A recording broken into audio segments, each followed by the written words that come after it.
दोस्तों, आखिर खेसारी लाल यादव के अधिकांश फिल्मों का नाम हिंदी फिल्मों पर क्यों होता है?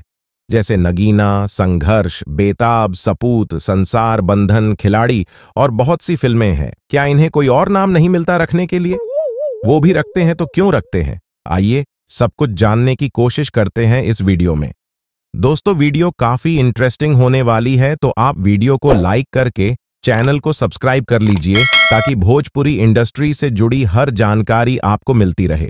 दोस्तों, ट्रेंडिंग स्टार के नाम से मशहूर अभिनेता खेसारी लाल यादव की मोस्ट अवेटेड फिल्म रंग दे बसंती का शूटिंग शुरू हो चुका है।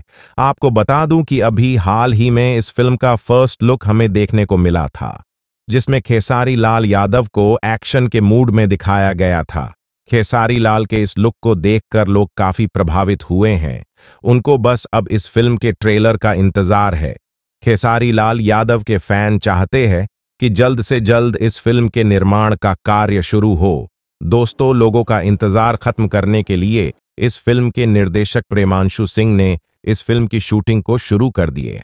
आपको बता दूं कि इस फिल्म को कश्मीर में शूट किया जा रहा है, जिसमें बेहद ही शानदार दृश्य को इस फिल्म के अंदर दिखाया जाएगा। इस फिल्म की कहानी आमिर खान की फिल्म रंग दे बसंती से बिल्कुल अलग है, लेकिन यह फिल्म भी देशभक्ति पर आधारित है।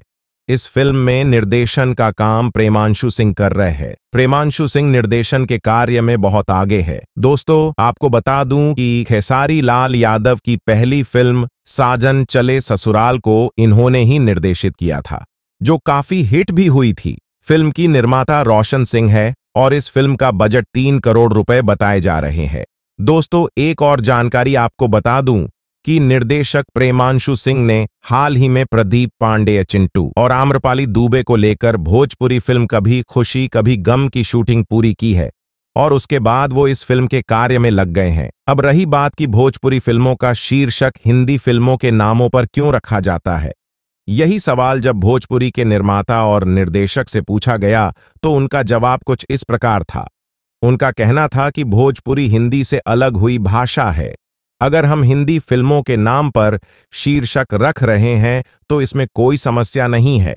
साथ ही उनका कहना था कि भोजपुरी में उन्हें शीर्षक नहीं मिल रहे हैं, इसलिए वो हिंदी फिल्मों के नाम पर शीर्षक रख रहे हैं। दोस्तों, आशा करता हूं कि आज के ये वीडियो आपको पसंद आई होगी। अगर थोड़ा सा भी आपको अच्छा लगा तो प्लीज इस वीडियो को लाइक करके हमारे चैनल को सब्सक्राइब जरूर कर दीजिए, क्योंकि आपके एक सब्सक्राइब हमारे लिए बहुत महत्वपूर्ण है। और अगला वीडियो किस टॉपिक पर आप चाहते हैं कमेंट करके जरूर हमें बता देना, ताकि अगला वीडियो हम उसी टॉपिक पर लाए। आज का ये वीडियो देखने के लिए आपका बहुत बहुत धन्यवाद। मिलते हैं नेक्स्ट वीडियो में, तब तक के लिए जय हिंद।